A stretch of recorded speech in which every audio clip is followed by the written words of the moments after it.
E aí, seus geeks, beleza? Bom, estamos de volta. Continuar falando sobre Brasil colônia, estamos no século XVIII, a época da mineração, mas nesse vídeo a gente tratar especificamente sobre o Tratado de Madrid. Tratar sobre o tratado, né?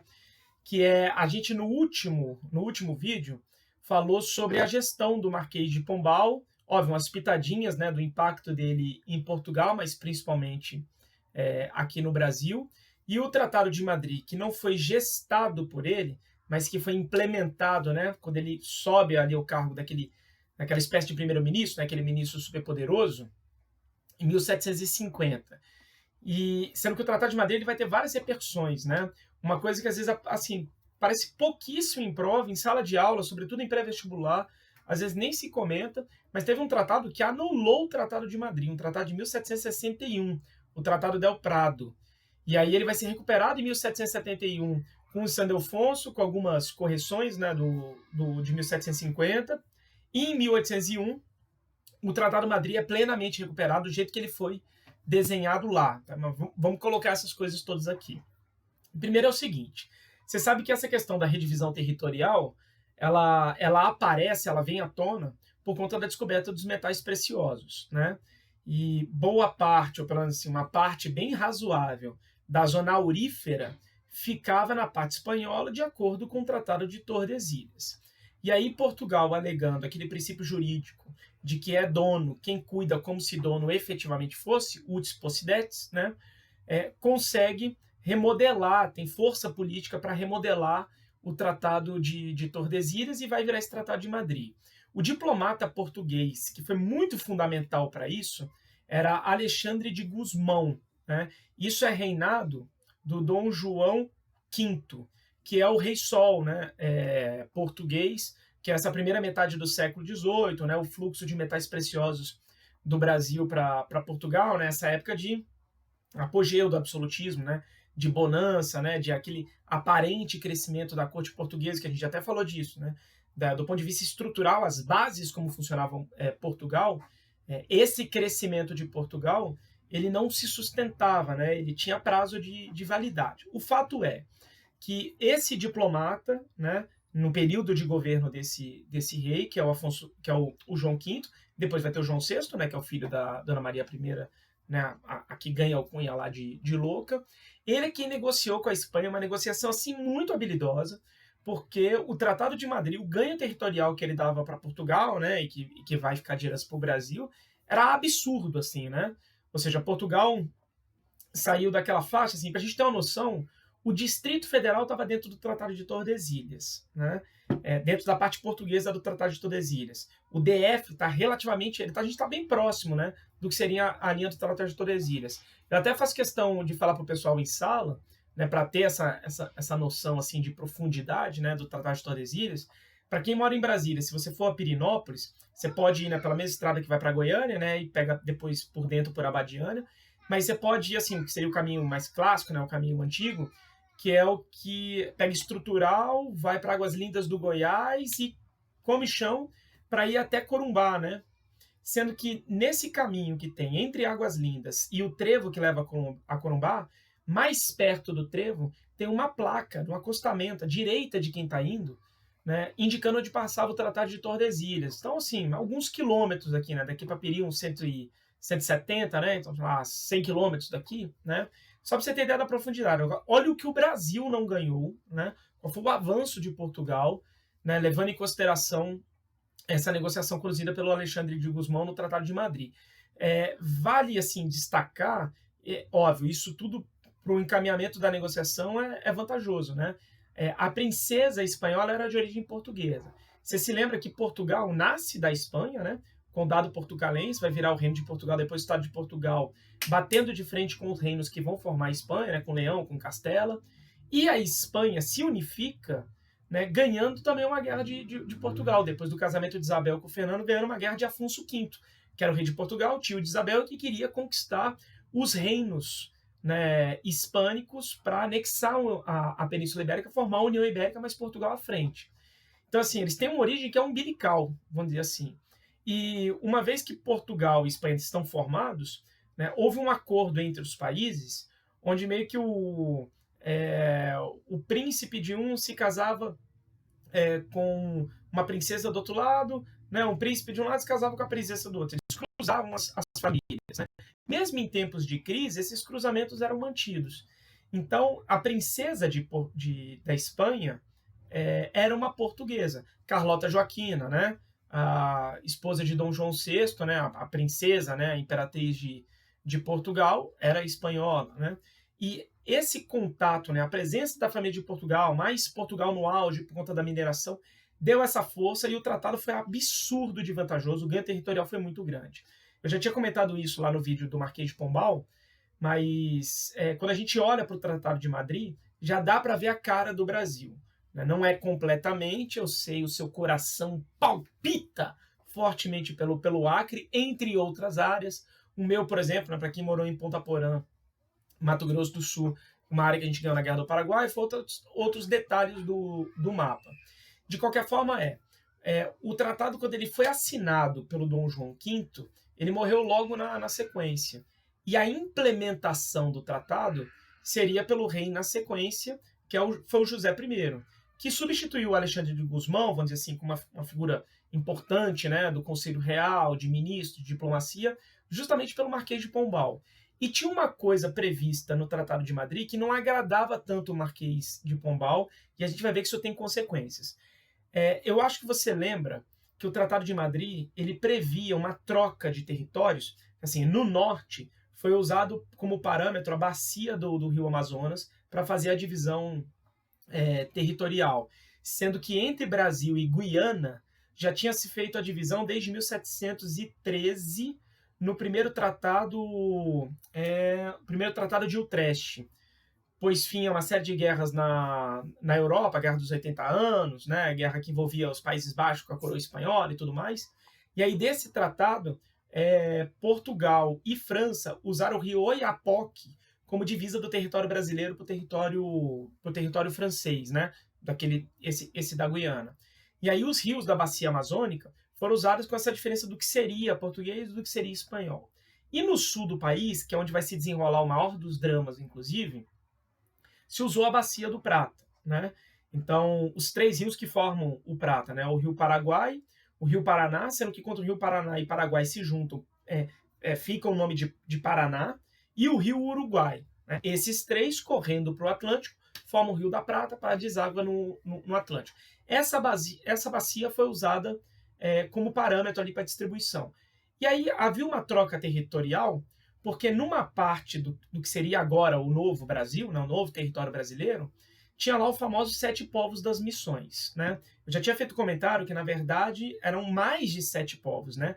Eram 30 missões, 30 reduções jesuíticas. Havia uma população ali, né, nesse total, dos 30 povos das missões, entre as Mesopotâmias, né, vamos dizer assim, no meio dos rios Uruguai e Paraná, de mais ou menos pouco mais de 100 mil indígenas lá, né, catequizados pelos jesuítas. E com cidades mesmo, né? Os caras plantavam sobretudo erva mate, mas tinha criação de gado, tinha plantação de milho, né, as casas de alvenaria, as igrejas, pequenas cidadezinhas mesmo. Mas assim, uma população muito razoável, né? Território grande, mas uma população muito razoável. Do lado que seria o brasileiro, seria na margem esquerda do rio Uruguai. E aí lembra que o rio está correndo em direção ao Atlântico, então ele está indo para baixo. Então você tem que se colocar, né, de acordo com o fluxo do rio, para baixo do mapa. E aí a margem esquerda, portanto, né, assim, do outro lado. E a ordem seria que esses jesuítas, esses indígenas, que ali formavam mais ou menos uma população de 30 mil indígenas, deveriam se mudar para a margem direita do rio Uruguai, isso é oeste do Rio Grande do Sul. Eles ocupavam mais ou menos 3/5 do atual território gaúcho, é muita coisa, né? E disso, fazendas, ervais, né, milho, gado, né? Ou seja, algo que assim, que gerava ali não vou colocar um desenvolvimento, a palavra não é bem essa, mas é como se fosse uma experiência civilizatória, né, de construir um tipo de sociedade própria, né, numa lógica interna, com uma cultura, um linguajar, um vocabulário, uma forma de organização política, de religiosidade, que óbvio, é católica, mas tem a influência, não tem como não ter, né, indígena. E aí esses índios dos 7 povos das missões deveriam mudar para o outro lado do rio. Aquele território seria ocupação portuguesa. Inclusive, quem ficaria com os custos da mudança de 30 mil pessoas para o outro lado seria a Espanha. Assim, foi tão vantajoso para Portugal, né, que eles até tinham que pagar a mudança para Portugal tomar conta, o terreno tinha que estar vazio. Em compensação, Portugal ia ceder uma área que ele tinha invadido dos espanhóis. E assim, aqui é genial, né? Porque Portugal estaria trocando algo que não era dele por algo que também originalmente não era dele. Portugal estava trocando o que ele invadiu, né, com algo que ele estava recebendo. Essa invasão é a colônia de Sacramento. A colônia de Sacramento foi fundada por portugueses em 1680, de frente para o Rio da Prata, do outro lado de Buenos Aires. Então, pega um mapazinho depois, né? Ali Uruguai de um lado, Argentina do outro, Rio da Prata, né? Você tem a Argentina numa ponta, vamos dizer assim, Montevidéu do outro. Os portugueses fundaram uma colônia de frente para Buenos Aires, só que do outro lado do Rio da Prata, no que seria o atual Uruguai. Inclusive é uma cidade turística, né? Tem a parte dela moderna, vamos dizer assim, né? Que não tem grandes atrativos, uma cidade do interior qualquer, mas tem a parte histórica, bem preservada, inclusive, muito bonitinha. De frente, um frio do cacete ali, né? Do vento que vem do Polo Sul, não tem nenhum impedimento, né? Vem ele, o bafo do pinguim, assim. E Portugal montou ali porque a gente sabe da briga histórica desde o início da colonização entre portugueses e espanhóis por essa região do Rio da Prata, que era super estratégica. Inclusive, com o novo território brasileiro, para o Brasil ter acesso aos rios da Bacia do Prata é fundamental, porque se chegava mais fácil a Cuiabá indo pela bacia do Rio da Prata, ou seja, pegando o Rio da Prata, depois pegando o Rio Paraná, Rio Paraguai, aí você ia parar em Cuiabá, no interior do Brasil, do que ir por dentro, do que ir por estrada mesmo, né? Que assim, as trilhas indígenas, algumas delas um pouquinho maior, desde Herança Bandeirante, mas ir pelos rios, ir pelo sul, se você estivesse no Rio de Janeiro, era muito mais fácil descer e ir pelos rios do que ir numa linha reta por terra, algo desse tipo. Então ali era super geoestratégico, e essa briga é uma briga histórica. Sendo que os portugueses vão fundar uma colônia ali em 1680, numa tentativa de ter acesso à prata hispânica contrabandeada, e que tinha prata lá de Potosí, do Peru, que era contrabandeada ali para baixo, para os portugueses fazerem comércio. Se fazia comércio de tabaco, comércio de cana-de-açúcar, comércio de gado, comércio de couro e acesso a essa prata. Quando rolou a mineração no Brasil, inclusive, se fazia contrabando do ouro brasileiro para a colônia de Sacramento e o contrabando de prata, que podia ser necessário aqui e acolá, né, para lastro de moeda, construção de igreja, ou seja, importâncias distintas eram trocadas naquela área ali. E era uma área que os espanhóis tinham tentado expulsar os portugueses várias vezes. A colônia de Sacramento teve guerra, né, teve batalha com espanhóis umas 7 vezes. Só que tanto para Montevidéu quanto para Buenos Aires, a presença dos portugueses ali era conveniente por conta do tipo de produto que era trocado, né? Então, contava com o interesse de colonos da América Hispânica, o que não necessariamente era o interesse da coroa espanhola. Mas esse é o dado. Bom, no Tratado de Madrid, Portugal conseguiu, através desse Alexandre de Gusmão, trocar isso, que era uma invasão, por algo que Portugal estava ganhando agora, sendo que o ganho territorial do Tratado de Madrid era um absurdo. Só que quando o Dom João V assina o tratado, que ele morre logo na sequência, que assume que é coroado Dom José I, que aí o Marquês de Pombal vai ganhar importância, na cabeça do Marquês de Pombal não estava claro que aquela troca era uma troca promissora, porque aquela área era uma área muito geoestratégica. Fora que lembra que o Marquês de Pombal ele desenvolveu uma política muito... Eu tô meio branco, meio pálido, tá num momento de crepúsculo aqui, né? É que eu vi, de repente, uma áurea, uma figura iluminada, né? Claramente, né? E aí você sentiu que o conteúdo fluiu de repente, e aí houve uma presença divina, né, me iluminando. Lembra que o Marquês de Pombal ele tinha uma política nessa busca de modernização, de autonomia de Portugal, de bater de frente com interesses ingleses. E os ingleses serviam como intermediários nessa negociação do Tratado de Madrid. Portanto, para a Inglaterra, né, tirar Portugal ali seria importante, porque Portugal estava ganhando influência demais, né? Então, imagina que Portugal ganhasse todo aquele território do Brasil pelo Tratado de Madrid e ainda se mantivesse na frente do Rio do Prata, né? Era muita potência para Portugal. Então, o Marquês de Pombal percebia que sair da colônia de Sacramento, né, era um desejo dos britânicos. Ele ficou meio relutante, mas beleza, eles assinaram o tratado de qualquer maneira. Bom, agora tem que implementar. Para implementar, você tinha que fazer a mudança. Portugal saiu mesmo da colônia de Sacramento e os indígenas teriam que se mudar. O que, obviamente, eles não queriam. Porque, assim, os jesuítas estão ali há pelo menos 150 anos. Os indígenas estão ali, assim, há séculos, né? A colonização. Lembra que o povoamento da América, do continente americano, ele é feito por levas migratórias asiáticas mongóis, né? No último período de glaciação, pelo Estreito de Bering, os caras vêm descendo.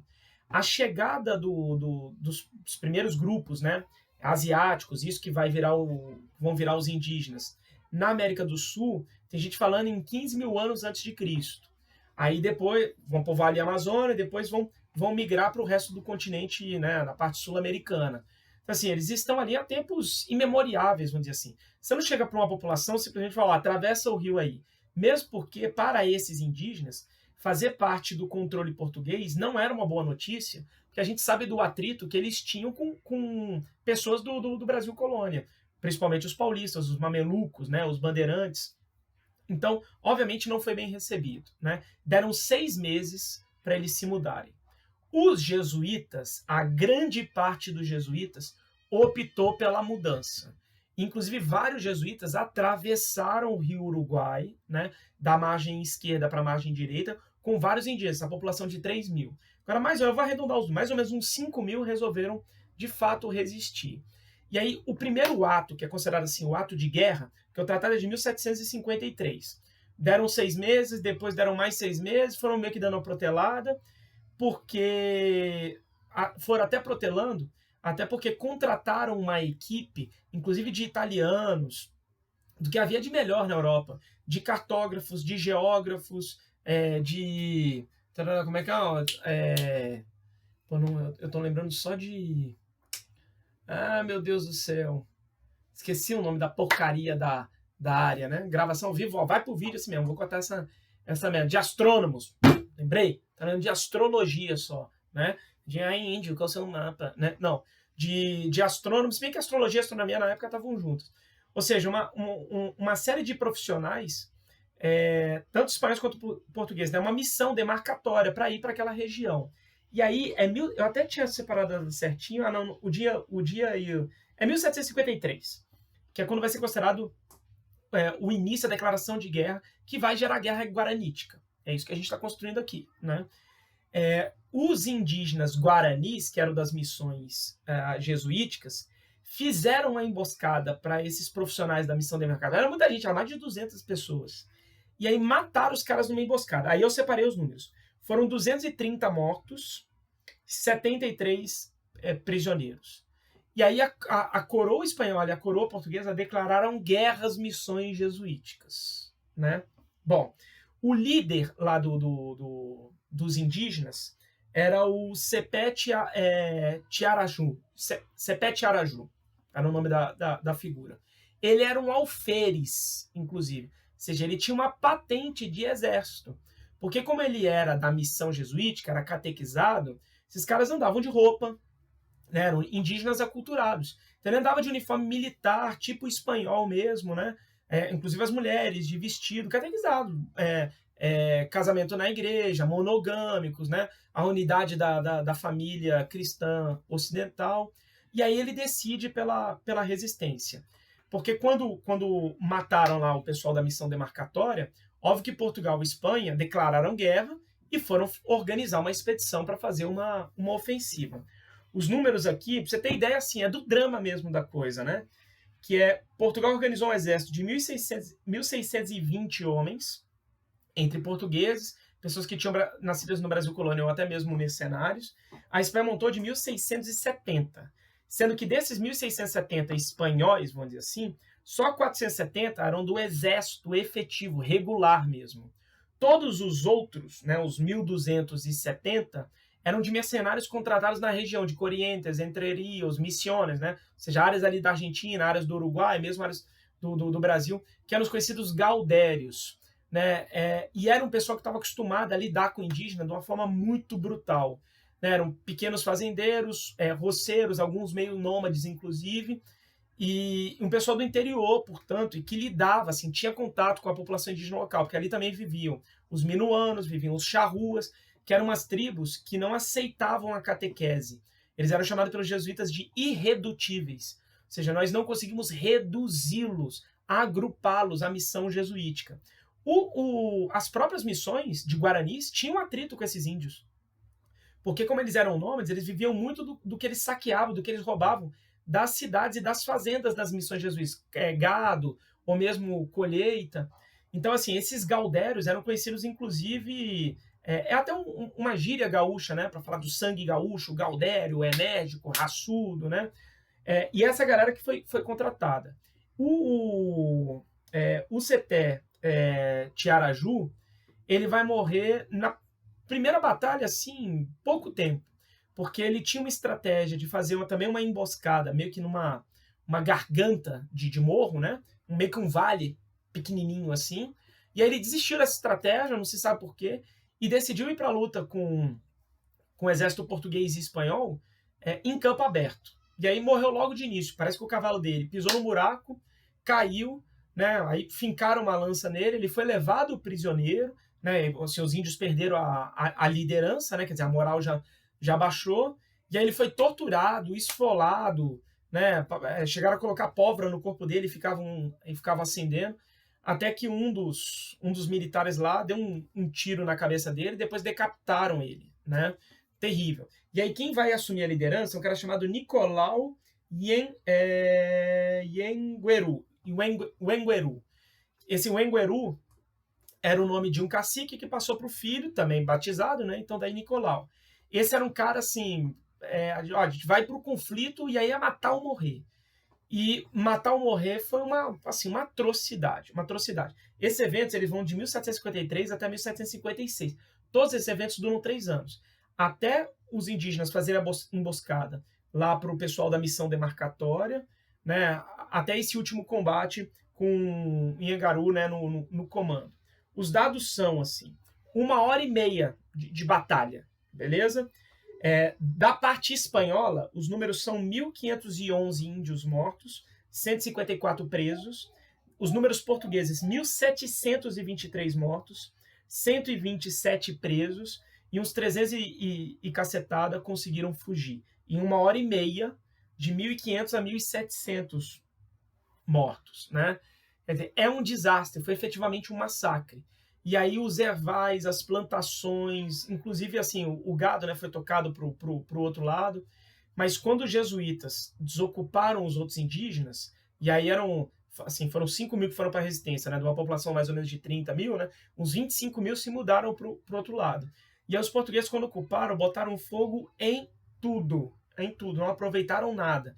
Aquela região, inclusive, de acordo com a lógica do Marquês de Pombal, naquela libertação dos indígenas depois, era para formarem casais, né, para povoarem a área de fronteira, gerar ocupação, uma população mestiça com conhecimento indígena, que seria mais adaptada à região, né, para os caras realmente se fixarem ali. E dentro dessa mistura com europeus, eles iam trazer açorianos, o pessoal dos Açores, que acabaram para Santa Catarina e ficaram em Santa Catarina, vai formar o manezinho da ilha. Ou seja, não gerou o povoamento ali. Até porque é o seguinte, por conta da Guerra Guaranítica, se gerou a noção de que a ocupação daquela área era inviável. E, portanto, em 1761, é isso mesmo, 1761, se faz esse tratado de El Prado. E esse tratado anula o Tratado de Madrid. Anula de tudo. De tudo. O Tratado de Madrid não vale mais. Portanto, essa coisa, o Tratado de Madrid, né, como se ele fosse constante, retilíneo, não foi, ele chegou a ser anulado. Em 1777, quando morre Dom José I, é coroada a filha dele, Dona Maria I, a louca, cai o Marquês de Pombal, você sabe o destino dele. Há uma nova negociação, né, com a coroa espanhola, e o Tratado de Madrid foi recuperado. No entanto, por conta deste conflito ali no sul, tanto a área dos Sete Povos das Missões quanto a colônia de Sacramento seriam posse espanhola. Então, o Tratado de São Ildefonso, 1777, ele recupera Madrid, mas com essas duas áreas, inclusive é que se deu esse conflito, a Guerra Guaranítica, para o lado espanhol. Só vai ser em 1801, aí já com a Dona Maria I, embora ainda viva, mas já afastada por conta de um processo muito forte de demência que, de fato, ela passou, com o filho dela, Dom João, como regente, vamos dizer assim. Ele não estava coroado, ele vai ser coroado só depois da morte dela em 1816. Ele é coroado no Brasil, inclusive, né? Mas ali ele já como regente, na prática ele que estava governando. Aí existe uma nova negociação com a Espanha e a área de Sete Povos das Missões, né, passa para o Brasil, volta para Portugal, ou seja, o Tratado de Madrid foi recuperado na íntegra, né? Mas ele passou por esses estágios. Beleza, galera? Certo? É isso. Valeu. Abraço.